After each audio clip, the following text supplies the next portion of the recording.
My boss called me into his office to fire me, but he had no idea what I'd discovered on his computer the night before. I knew something was wrong the moment Garrett's assistant avoided eye contact when she told me to report to his office at 9 a.m. sharp. In 3 years of working as senior accountant at Meridian Financial, I'd never been called in for a formal meeting. The way she fidgeted with her pen and couldn't meet my gaze told me everything I needed to know. This wasn't going to be good news. The night before, I'd stayed late to finish the quarterly reports. Around 11 p.m., I needed to print something from Garrett's office since his printer was the only one with the special letterhead. His computer was still logged in, typical of him to be careless with security.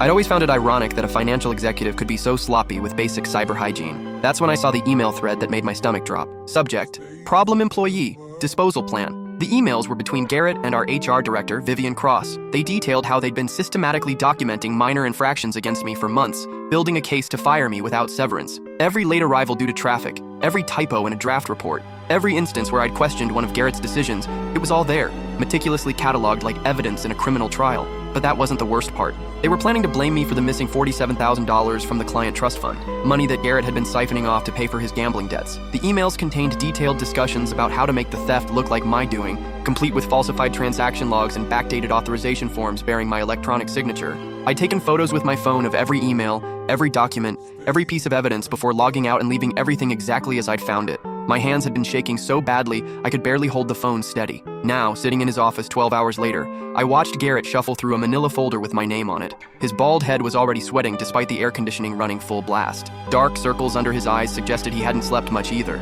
"This is difficult," he began, his voice taking on that fake sympathetic tone I'd heard him use with difficult clients. "Your performance has been declining, and we've had several complaints about your work quality." "Which complaints?" I asked calmly, keeping my voice level despite my racing heartbeat. He blinked rapidly, clearly not expecting me to push back. "Well, there have been various issues. Missing deadlines, calculation errors, problems with client communications. Can you show me specific examples?" His jaw tightened visibly. A muscle in his cheek started twitching. "That's not really necessary. The point is, we're going to have to let you go, effective immediately. Security will escort you out after you clean out your desk." I nodded slowly, pretending to process this information. "I see. And what about the missing money from the Townsend account?" The color drained from his face so quickly I thought he might faint. His hand gripped the edge of his desk until his knuckles went white. "What are you talking about?" "The $47,000 that disappeared over the past 6 months. I assume you'll need me to stay and help investigate that before I leave? After all, if money is missing from client accounts, the FBI will probably want to interview everyone who had access." Garrett's hand started trembling slightly. Beads of sweat appeared on his forehead despite the frigid office temperature. "I don't know what you're implying, but..." "I'm not implying anything," I said, pulling out my phone with deliberate slowness. "I'm stating facts. Facts that I think the authorities would find very interesting." His eyes locked onto my phone like it was a loaded gun pointed at his chest. I couldn't fit what happens next in this short video. Watch the rest down below.